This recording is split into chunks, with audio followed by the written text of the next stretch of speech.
Well, Yeah, it'll be a Saturday and Sunday show. wow, that's so And cool. then they have, Snoop Dogg comes out and performs. They have all the old school, because lowriding is kind of old school Right. situation, and so Snoop Dogg will be out there performing. Mac 10s, Dub C's, all them type cats. That real West Coast dog pound. They've done it multiple times, so that's the type of vibe that it is. Now, you're gonna laugh at me when I bring up this next thing. There's no such thing as you doing a show with a country western artist, is there?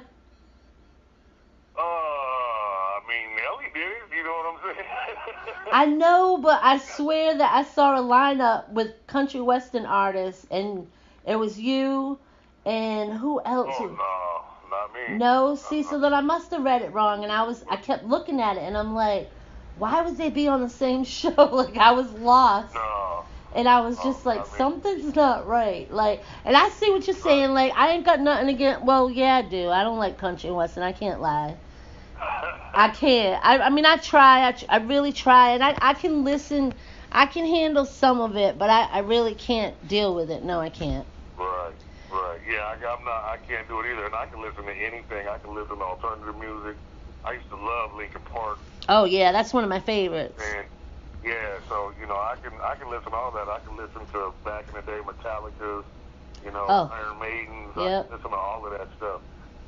But I'm with you on that. I cannot do country music. I just can't do it. See, and I can, and like you, I can listen to a lot of stuff. Like, I love blues. I'll even listen to jazz. I can listen to so much stuff. And I worked with all that crazy heavy metal and alternative and like I said, Ozfest. I worked with Rob Zombie. I was the head one of his meet and greet tour. And I took care of all. Oh yeah, that was an honor. I was so honored that. And Disturbed requested me for theirs, and I was just so excited that I got to work theirs too, and it was just more of an honor because they knew it wasn't a starstruck thing. I was there to get my money, you know what I'm saying, and to do my job, Real business. Yeah, so it was kind of wild, but like you said, the country, I try so hard, and I just can't do it. I just can't. I don't know what it is. I can't do it. But I was glad, I had to leave. I had to do my own thing because I was tired of being a corporate robot. I was just tired of, well, this is what we want you to sell as music. You know what I'm saying? Right. Not what my customers were asking for, or, I'm in the South. Right.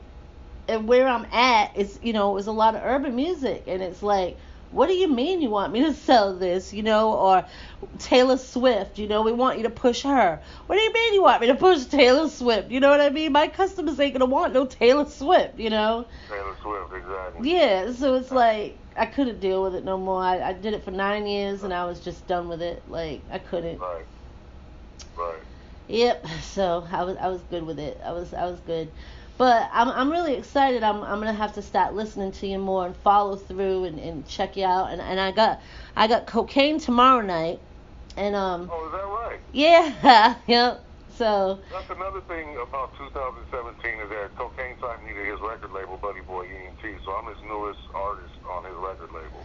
Oh, all right, I get it now. See, I was confused with that whole thing because I see both of yous on the Buddy Boy ENT, and like a lot of the stuff, like I pretty much run the 258 radio part, you know what I'm saying? But I go to my boss like with all the interviews that just pop up, you know what I'm saying? Because it's his company, you know what I'm saying? Right. And Yeah. I was like, boss, this just popped up, and he does the approvals for the ones that ain't paid, you know? And I'm just like, Right. I'm like, boss, do you know these people? He's like, well, let me see, you know? he's like, oh yeah. He's like, all right, go ahead, you know? Like, and we were talking, and he knew all about Buddy Boy ENT, you know? He knew about them, and then he knew and they knew Cocaine, both the artists.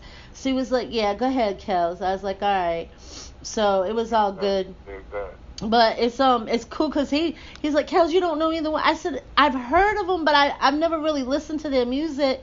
He's like, girl, like he said, you could tell like the indie part of you you've only been around a couple years. You know what I'm saying? Right. He's like, and it's true. I've only been around 3.5 years as far as the indie part. You know what I'm saying? Right. But I mean, I met like I've worked with a lot, and I love it though. But that's the part I love because I've met so many different people. Like I interviewed somebody from Trinidad, which was from New York. Bingham Smurf. I don't know if you've heard of him. Yeah, I know exactly who that is. Yeah, so I learned all about that. You know what I'm saying? I met so many like amazing people. Big Phase, you know him, right? Uh-huh. Out of California. Right, yep. So I met him, and the coolest thing with him was he was a New England Patriot. He loves that team out of football. And he taught me one thing. He said, Kels. I said, yeah. He said, look, just remember, you're not a fan. He said, especially you. You're from up there. He said, you are a patriot. So now, like, I tease him every season, you know what I mean? That stays with me. I'm not a fan. So I'm like... Hey, real shit, yeah. Yeah, and it's true when you think about it, you know, because I'm the strong one out of the family. So I'm like, yeah, that's the shit. Like, I'm not a fan, you know? So I met so many awesome people in the indie world that I love it. It's just like, you know, and I've been through all the... indie around here, like in and out of the clubs. I gave up that a couple years ago, though. I'm good with that. Right. It's just too crazy down here now. But yeah. Yeah. So I look forward to all that, and I want you to give some shout outs. Tell everybody where they can follow you, as far as you know, like your social media sites and Instagram and you know all that good stuff. I've been in YOG Westwood, YOG Westwood, anything. Facebook, Instagram, Twitter. My YouTube channel is YOG Westwood. I need all of y'all to go out and subscribe to that. Go and enjoy them videos. It's at least 10, 15 videos up there, real quality videos. I spent my last dollar on this shit. You can go check me out at YOGWestwoodMusic.com. You can check me out on BuddyBoyENT.com. You can check me out anywhere. Google me. I know that's some old shit to be saying, but it's very true when it comes to YOG Westwood. You can just type that name into your browser and you'll see all my accomplishments, everything that I've done. I got music with E40. I love E40. What's that? I love E40. I'm gonna have to go listen to that one. Yeah, go on my YouTube page and you'll see it. It's on there. That song actually solidified me a whole lot when it came to this game and dropping it. We dropped it. We actually dropped that song, Something About You, in Atlanta during the BET experience. Wow. Best times of my life out there, you know, dealing with Atlanta and the music scene and dropping a new record with 40 and, you know, it was nice. Did you like Atlanta? I had enough. I can't live there. It's a whole nother world, you know, it's a whole other world that I'm not used to. But I couldn't live there. But to go out there and party for a day or two and get your music on, yeah, I could deal with it. It's really the Mecca right now, so I can't deal with it. But I'd have to come back home to Arizona quickly. Yeah, see, everybody been trying to get me to move to Atlanta, and I'm just like, I don't know. I don't think I can do it. They say if you want to make it right now, you know, and that's the type of music you're doing, you know, going out there. That's See, that's it, and that's what I mean, like I've kept our station. This whole 2017, except 2 months, I've been number one in trap.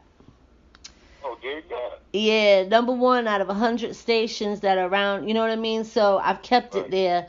But, I mean, everybody thinks I'm crazy because I always, you know, but it's not, I don't do it on purpose, you know? That's just me. That's the music I pick. Just doing you. Yeah, it's not, you know, I don't know.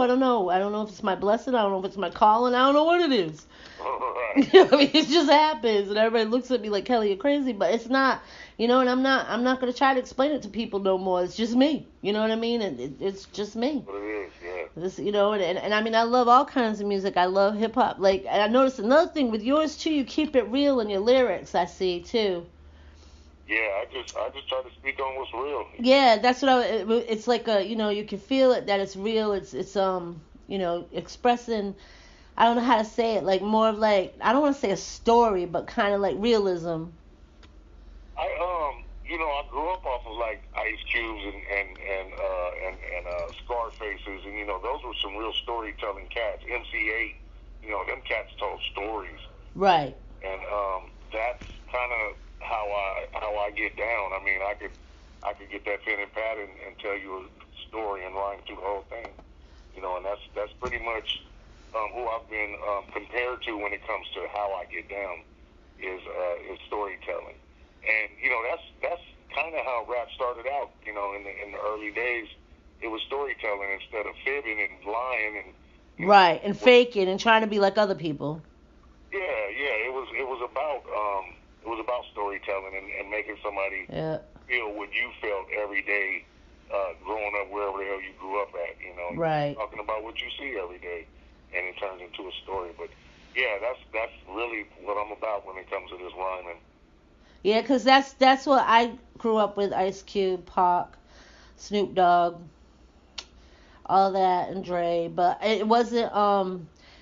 Nowadays I can't. I mean, there are a couple of trap artists that I really like, but they're indie artists, and I know that you can hear in their lyrics it's more realistic. It's not like that mainstream. Yeah, I can't deal. I mean, I listen to it, but it's really not my cup of tea. You know what I mean? I'd say Kevin Gates. I like Kevin Gates. He's a storyteller. Yeah, that's what it is. It's more, realistic. More yeah. Experience. Tell you about his experiences instead of lying to you. Yeah. When it comes to this new music, you know, I have satellite radio. I don't own none of the new shit, but I do have satellite radio, and sometimes throughout the day I'll listen, and there's some stuff on there that I like, and I surprisingly like Young Thug, and I don't know how he grew up on me. In the beginning, I didn't deal with him, but he's actually a very talented dude. You know, not every song I can bang to, but I can listen to him and I can hear what he's doing. And the other thing that I say about that is you know, every generation, the next generation was the devil. You know what I'm saying? Every generation. My grandparents thought that my parents was flipping out. My parents thought we was flipping out. Right. And my kids and they flipping out, you know, and what's going on in the world today. And so I just look at it like you got these niggas that's, you know, tattooing their face and yeah, you know, doing some old wild shit and sipping lean and Kodak blacking themselves, and you know what I'm saying? Yeah. And but what I say about that is let them niggas make their money, because they not out in the streets killing, they not selling dope, they making money off this music. And so whether I like it or not, you know, I'm not gonna hate on them because they making money, and at the end of the day, that's what this entire thing is about. And that's what I said too. I was having that discussion with somebody a couple weeks ago, and it's not even about just hip hop. I said, you know, everybody talks and knocks down hip hop for that. I said, I remember growing up, even with rock and roll, Led Zeppelin, all those old classic rock and roll groups. They said if you played his music backwards, it was the staircase to hell. And churches would have all the... I said, I remember working with Marilyn Manson at House of Blues. I said, when I first moved down to the South, because I didn't know what I was in for, and I said, they had all the churches at House of Blues picketing it not to let him perform.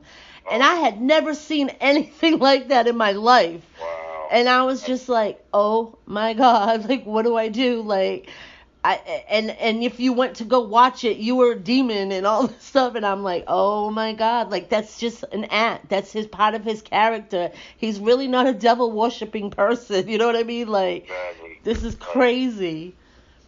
And I mean, even one of my employees, I had, you know, he was obsessed with Marilyn Manson, and I got him in to go talk to him and see him and sit down, and he was even like, Kels, he's so cool, like, he's like so smart. And so I said, yeah, a lot of these people, that's just their act, that's not really what he's, you know what I mean, like, right. You know, it was just crazy, like, and I don't know, it's just people it's society, you know. Yep. The next generation is always the devil. Yeah, it's always something. So I just ignore it all.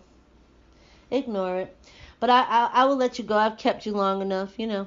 No, I appreciate it. I appreciate the questions. I appreciate being on here. It's a blessing. I'm glad to meet you. And hopefully I've won over a new person that'll go and check me out. Oh yeah, I'm definitely gonna go listen to that that one with E40 because I'm a big E40 fan. You don't find many down south over here that are E40 fans. So whenever I hear The secret